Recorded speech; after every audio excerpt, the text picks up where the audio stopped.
Hello, YouTube. My name is Gabrielle, and this is the Gift of Gab. And what I want to talk about is living with hypothyroid, living with Graves' disease, living with Hashimoto's,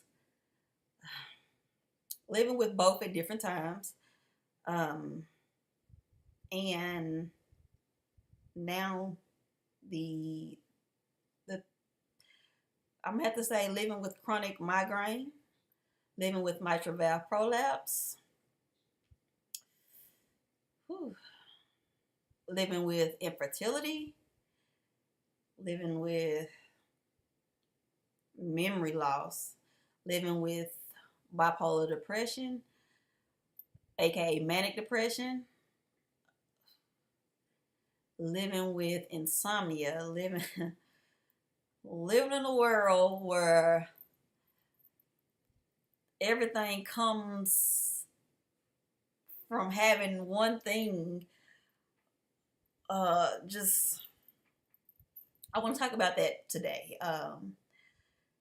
I've been actually my story starts in 2009 when I was diagnosed with Graves' disease, and I found out that I had hyperthyroidism. Hyperthyroidism is your thyroid is right here in your neck, and you find out that your thyroid is a couple of times too big. The thyroid is the gland that controls metabolism, and what is it?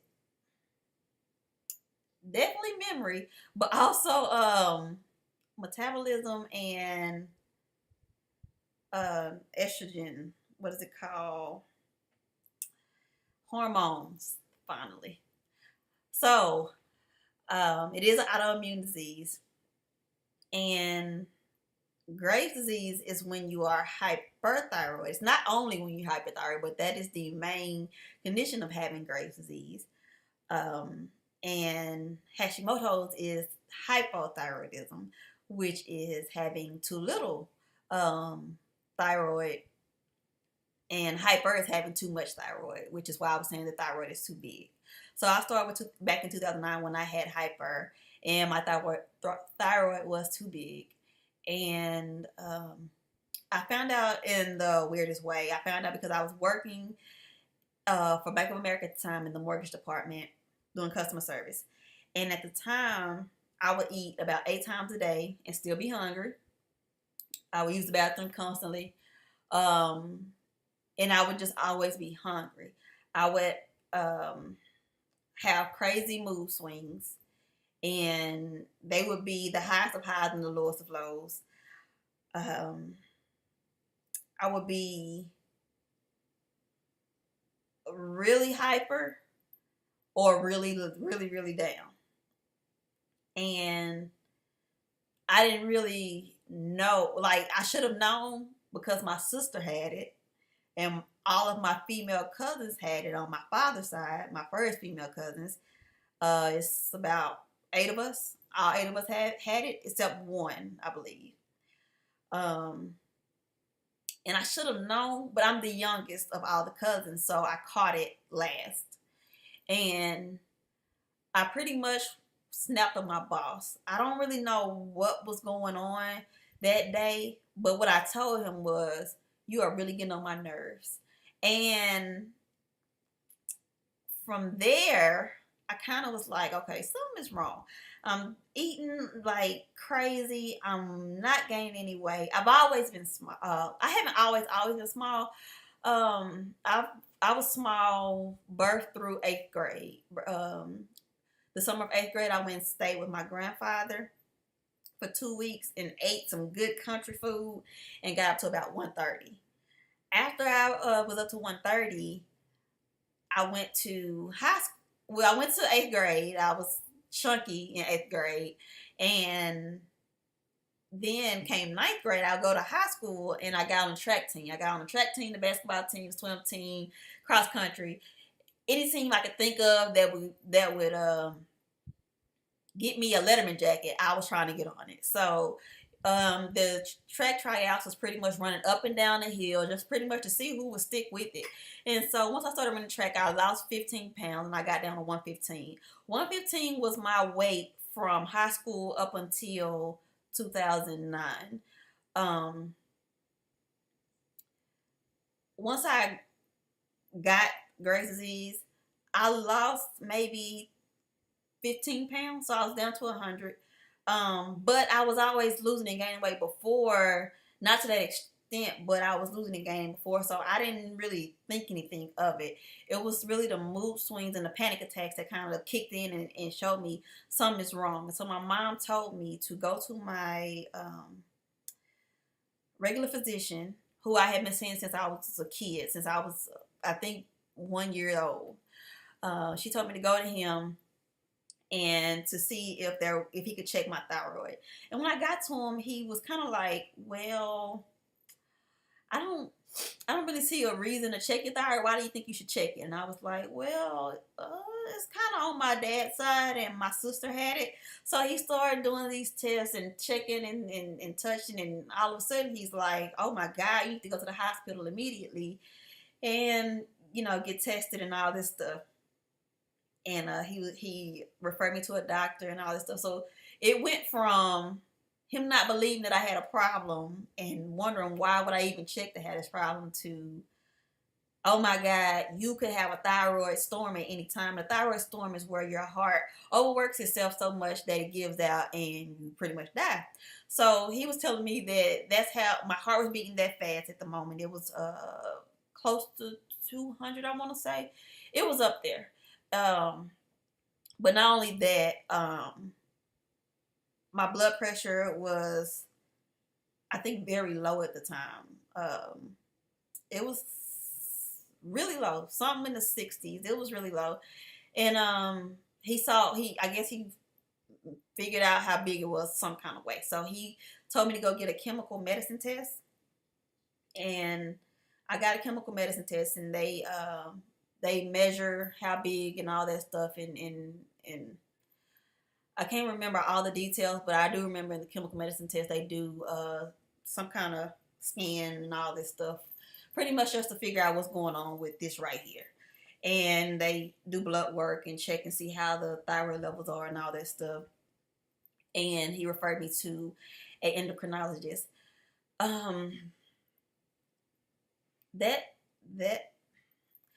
Finally, the endocrinologist that he referred me to was the same one he referred my sister to 4 years earlier in 2005 when she got it.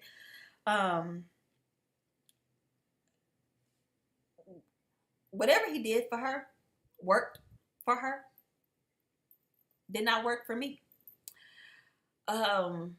She was shown to be cured, so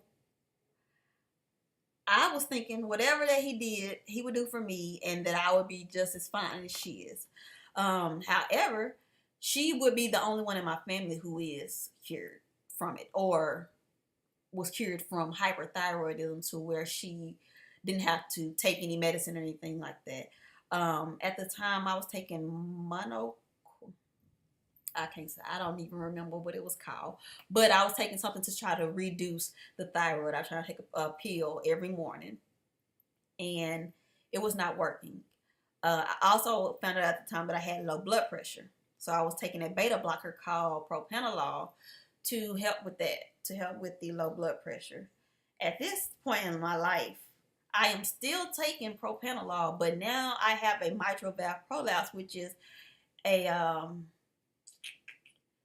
it's in your heart, a irregular heartbeat. And I'm taking it for that, but I'm not taking it for low blood pressure anymore. And when I kind of explain these things to different doctors and I explain why I'm taking it, they're always kind of like, what? Like, why would he give you that? And why would he do that? And so at the time, back then, I was shaking really bad. I would my hands would be really bad. I could be shaking while I'm driving. And I can remember Missy Elliott telling her story the same exact way that I lived it.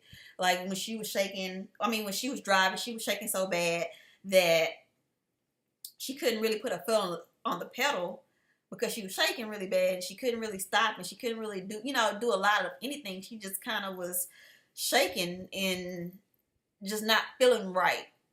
And he would give me Valium for the shaking and the propanolol for the low heart low blood pressure, and I can't remember what it's called, for the hypothyroid. So months go by, months go by, months go by, and nothing really changes. Nothing. Not the low blood pressure. The shaking doesn't stop. Because really, taking Valium just masks it. Valium is a muscle relaxer, and that's what it did. It relaxed my muscles from shaking. It did not stop the cause of the shaking. And so my doctor talked me into doing, it is called, I'm sorry, I have really bad memory loss. My doctor talked me into doing the chemical medicine test. I already did that. Iodine radiation. It is a pill you take at the hospital, and you need to be by yourself for 5 days. You can't be around pregnant people or babies or anything like that, or anybody with thyroid issues, or pretty much anybody, because you don't want them to get the iodine, radiation or whatever from the radioactive iodine treatment that you've taken. You don't want them to it's messed up or affect their thyroid. Seems strange to me, but whatever. I got a room or whatever and was off to myself for 5 days after I took it. Because at the time, I had just finished college and was living with my parents, I think, or was trying to find some type of living situation outside of college. And I took the radioactive iodine, and then I went back for tests, and it did not work at all. It didn't do anything that it was supposed to do, or what it did for my sister, which is what she took. And he gave me something called potassium iodide, which is a drop that you put in water, and you drink 8 drops of this every day with a full glass of water in the morning. And the potassium iodide is supposed to shrink your thyroid. Well, it overshrunk my thyroid, and not only did it do that, it made me break out in blisters.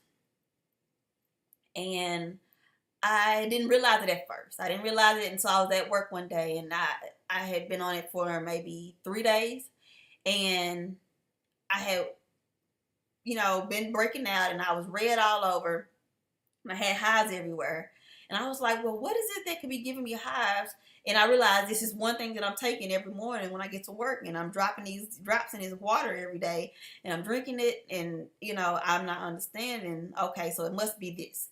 So I go to the doctor. I don't have a appointment at the time. I go because they put me on work because I look like I'm contagious. They don't know what's going on, and I go in and try to at least see the doctor, and they're wanting a copay. They're wanting me to, wait 30 minutes and then pay them $30. And I'm just not getting acquainted with this doctor, and I don't really know my situation because it's not being explained to me proficiently, and I'm having mood swings out of this world. So I'm kind of just like, well, I'm not going to be paying you a copay to talk to a doctor about medicine he gave me that broke me out, that gave me hives, that I'm allergic to, that I don't know what's going on, because at the time I didn't know that it had shrunk my thyroid too small. I only knew that it had broken me out in hives within 3 days. And so I was just like, so you're telling me that the doctor can prescribe me something and let me, because he worked at a hospital. So since I went to the hospital to see him, I didn't see a reason why he couldn't see me at the hospital that his office was at, that he was working out of. So he was pretty much like, well, pay the copay, and then we'll get you back here within a couple of hours. And I was like, that's just not going to work. So I'm just going to stop taking this, and it is what it is. I got on the internet. I typed in Dr. Pacheco's name. I found every review website and typed in that review to let everybody know, do not go to this doctor. He is, he doesn't know what he's doing. He's trying to make me pay a copay instead of just telling me, look, stop taking this medicine. Because I didn't know if that's what I should do or not. Because this is when I was just easing into my first doses of medicine that I didn't know was going to grow into this grande, gigantic monstrosity of 1,000,000 bottles of pills. So this is me first starting out getting into this medication that I'm going to start taking for the rest of my life. And I don't know why this man cannot just come out for 5 minutes and say, let me look at you, see that you're doing really bad, and take you off of this, and let's figure, let's get you in here for something else and see what else we can treat you with, or at least figure out what's going on with this medicine and why it's causing you to look this way. So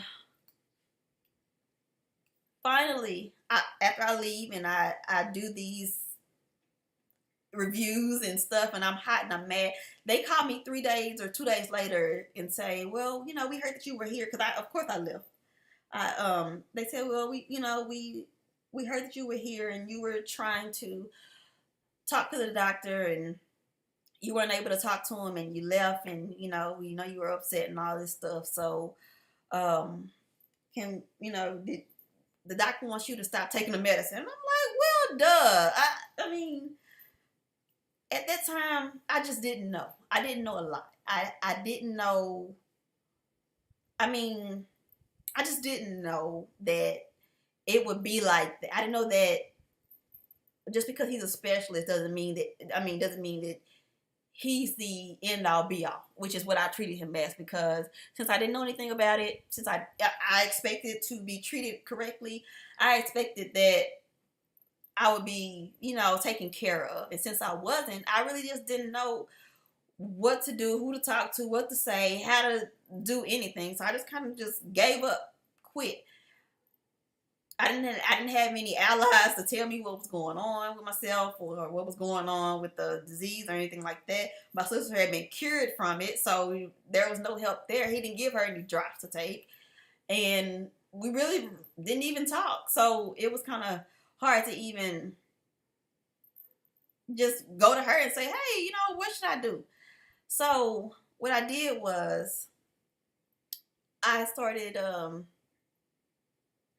looking up stuff online, like most people do and should, just to see what other people were doing, taking whatever. And after talking with the nurses and stuff at the doctor's office, they did bring me back in to find out what my levels were. This is 2010 now, and we found out that the potassium iodide, which is also known as SSKI, those drops shrunk my thyroid too small. And that was the reaction that my body was having, was the immune system, of course, attacking the thyroid, but now the attack was going towards my body because the thyroid had been over attacked. So it was a lot just going on in that whole situation. And so we can fast forward to 2010, where it now turns into hypothyroid. And the doctor is now giving me Synthroid to take. Starting me out on 75. At this moment in time, I'm at 200. I'm on 200 micrograms.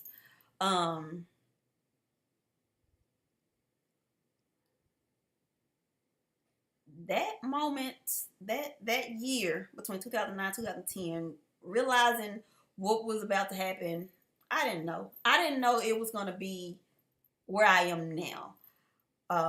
Where I am now is infertile. I've had 3 miscarriages. I have really horrible insomnia. I've been to a mental facility 3 times.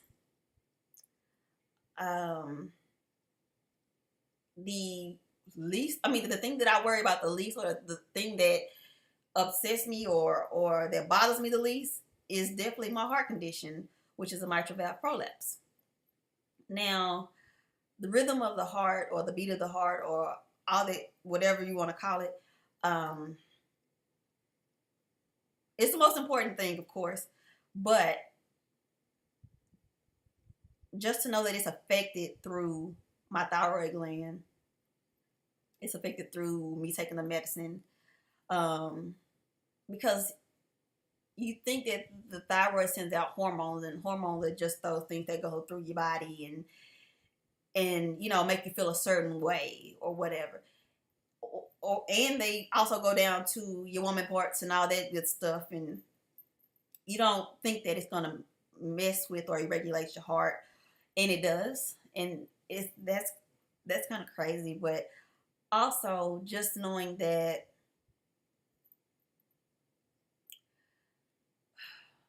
it messes with your mind, your state of mind, your state of being, your day-to-day interactions. I would like to say that I was a regular girl before I got Graves' disease. I'm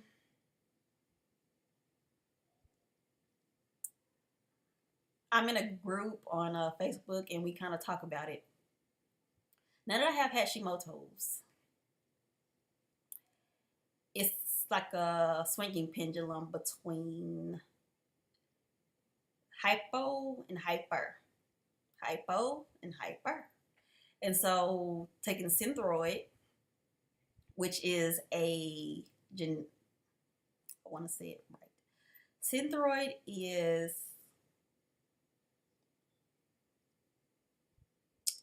fake hormones for your thyroid. That's the best way I can say it. Most people are on around 50 to 75, usually under 100. From what I'm understanding, 200 is a lot, and some people are on 400. And to be honest with you, I don't take my medicine every day. That could be the reason I'm on 200, but I've been on 200 for so long, it doesn't really matter. I could take it once a week. I could take it once a month. I'm tired. For the past 3 weeks, it has been really hard to breathe. My throat feels like it's closing in. I don't know if you can see how my throat is kind of bulging right now. It has been so hard to breathe. I thought about going to the hospital, but I'm tired of going to the hospital. I started taking my Synthroid again, naturally. That didn't work. I would love to say that diet and exercise and takes care of this. Doesn't. There's no cure for it.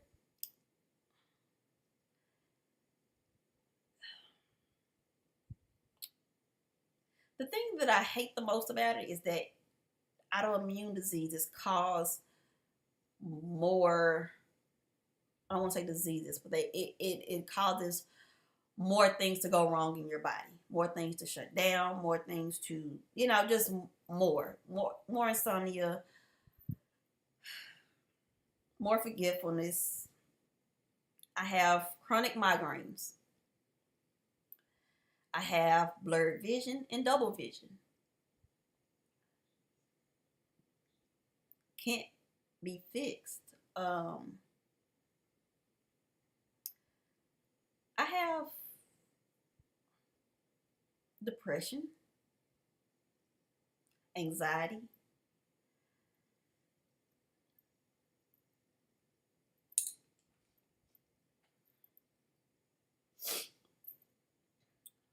and it's kind of crazy because now that I'm married, I'm pretty mean. And it's really not his fault. But I tried to push him away before I got married, and it didn't work. I tried to push him away, like, hey, look, I'm crazy. Hey, look, I'm like, I'm really crazy, like that stuff crazy. It didn't work. I mean, he saw past all of this. He saw past the crazy. He saw past the illness. He saw past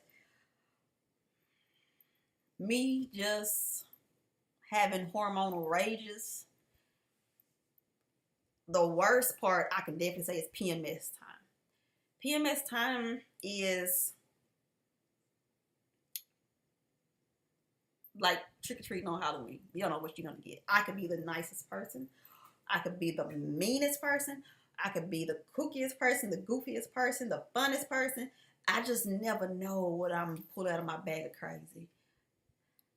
Now, I know that this is only for me, but I just want other people to know that if you're going through Graves' disease or Hashimoto's, if you're feeling crazy or you're feeling like you're down one day, you're up the next, you want to commit suicide one day, and one day you're just like, why did I think about that? You are definitely not alone. If you just feel like you're not going to take your medicine for a while, you feel like, look, if it's going to kill me, it's going to kill me. Because that's how I'm feeling right now. Like, I don't want to kill myself, but if this disease is going to kill me, then I'm going to let it kill me. I don't see why I need to keep taking this medicine every day. I am one person who hates taking medicine. And I'm going to tell you why. When I first got diagnosed, I was given 28 prescriptions. And that is not 28 pills to take per day. I was given 28 prescriptions. And that is from pain medication to thyroid medication to heart medication to depression, anxiety, tremor medication. It was from everywhere, doing everything. And then on top of all of that, it was to try to control pretty much every, I want to say every aspect of my body. I mean, the worst things that I thought from the beginning was it takes your eyebrows, like the ends of your eyebrows. This is how I knew I had it. I was missing this whole chunk of my eyebrows. All I had was this. I didn't have this. I used my mascara brush and kind of drew these in a day. But they have filled back in very, very lovely. But it also makes your hair very brittle. And having kinky hair in the first place, which thank goodness I have braids right now, but I have very kinky hair. I thought it was natural like that. I thought that that's what natural hair was for me. Since it's kinky, that means it's supposed to be brittle and dry. And that's not what it was. I didn't realize that it was the hypothyroid doing it to me. So finding out that the brittle dry hair is from it, and it could cause hair loss, but thankfully it hasn't happened to me. It just happens to be brittle hair, really, really brittle hair, and it sheds a lot. That's the hair front. As far as the body, I haven't exercised since, I want to say college, because I got this coming right out of college. I don't even know if I exercised in college. I think I may have tried. I've tried. I tried exercising in college in a couple of times. I actually tried to exercise. I've actually tried to exercise since then. I tried to exercise with my husband a couple of times when I moved out here, when we were just dating, and I was living I moved into some new apartments that had a gym and all that good stuff. And since the equipment was new and wasn't, sweaty and used, we tried to go in there a couple of times and work out. It wasn't too bad. At this point, though, that's a no. I don't move. A lot of people who have hypothyroidism have really bad metabolism, which means that eventually, if not already, they start gaining weight. Never had that problem, except one time when I was in a mental facility. We had 3 meals per day. Since I ate 3 meals per day, I started to get bigger. My mind now, since it's gone into a mental state of crazy, when it catches wind that it thinks my stomach is big, It thinks my arms look big. It thinks I have a double chin. My body, well, my mind tells my mouth and the rest of my mind, you're full. No matter what I eat, no matter how much I eat. Like if I eat 2 chips, my mind says, look, that's enough. You are full for the rest of the entire day. And that's it. Crazy. I don't eat a lot. I eat maybe 1 meal a day. I eat candy now. Candy to me is good. Candy means that I'm in a good mood in my mind. In reality, it means I'm depressed. But I keep telling myself the more I eat candy, that I'm happy. So if I tell myself enough times, like candy means you're happy, then at some point I'm gonna believe it. I only eat a lot of candy when I'm depressed. I've been eating this candy every day, every single day, about 9 months now.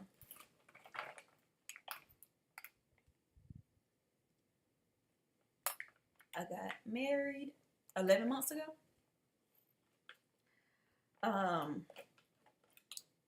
Quit my job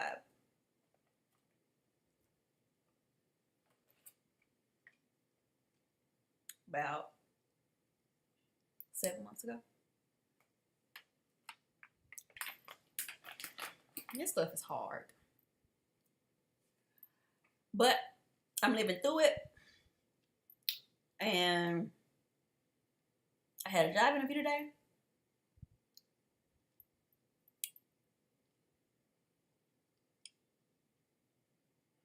And,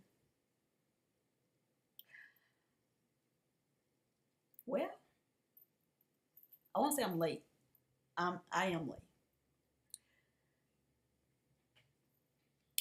Doesn't mean I'm pregnant, of course. Just means I'm late.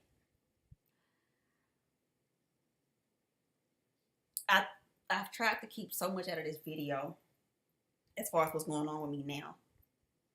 I didn't go into the miscarriages or the infertility. I've been seeing a fertility specialist. I have a lot of woman issues, woman problems. Of course, they started happening once I started having sex after I got married. And that was in October of last year. So right now, I'm trying to deal with my upper and my lower apparatuses. I know this is all over the place, but I'm all over the place. And I have no friends. I got a husband, but I don't like talking to him. I don't know what it is. I don't know what it is. I don't know why. I don't like talking to him. I think by not talking about little stuff or my day or what's going on or how I feel, it'll keep our marriage together. It sounds weird because communication is key. And we communicate on a lot of stuff, but I just don't like talking to him like that. I don't like having this conversation with him. I don't like talking to him about my illness. I just kind of like talking to myself or you, whoever's watching. But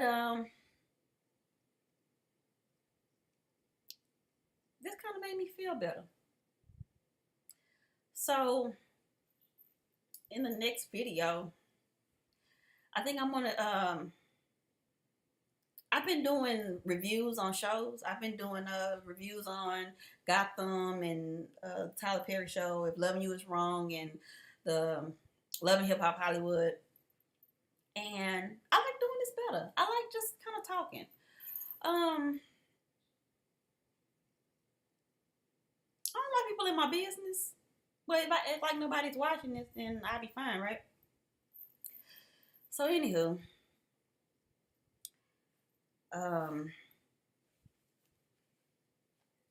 in the next video, I will probably tell you about probably the miscarriages. Never really talked about it. I mean, I don't really get sad about it. I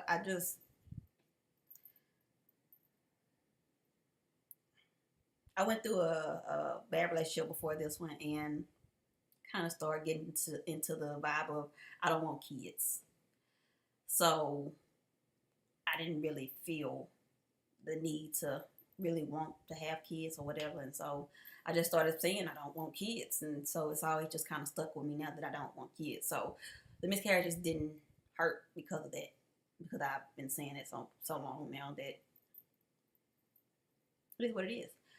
The only thing that kind of made it hurt was the fact that my husband has told me he wants kids. So to not be able to do that kind of sucks. But my sister, she's able to have kids, luckily. She has 3 and she closed up. So she's done, but she was able to have it even. She actually got Graves' disease when she was pregnant with her first child, her son. But as of right now, in this day of living with Hashimoto's, I'm going to end this video. Hopefully you got something out of that. I don't know. I was everywhere. But it's like my first time kind of like telling that story. So sorry if it was more on the grave side than the Hashimoto side, but I got this fog up here. I just got diagnosed with fibromyalgia. I'm also diagnosed with arthritis. My sister's diagnosed with rheumatoid arthritis. I just started getting these crazy spots. Okay, here it is. This spot here, I know it doesn't look like a spot, but it's a spot right here on my hand. And then there's a spot on my thumb. Same color as my hand. There's a spot right here on my head. Looks like a burn. I just started getting these crazy spots. I don't know what they are. The psychiatrist / pain management specialist told me that it was a rheumatology / dermatology problem. I need to go see a specialist. Right now I'm seeing about 9 specialists. I ain't going to no more specialists. So if this is something that's going to kill me, I'm just going to have to die. Other than that, I have really bad neck and lower back problems. I get steroid injections shot into my neck and into my back. For my head migraines, I get Botox into my scalp. I'm also on Percocet, hydrocodone, Vicodin, which is also hydrocodone, Valium, still, Lyrica, newly, for this pain. But luckily, my joints don't hurt like my sister. My sister's joints hurt. Her knees hurt really bad. I don't have that pain, so lucky me. I know I just saw somebody outside. But anywho, this is going to go ahead and close my video. It's been 38 minutes. Life inside of Gab. If you have any questions about it, I'm sure you don't. But if you do, feel free to ask. I'm here. All right, y'all. Have a good one.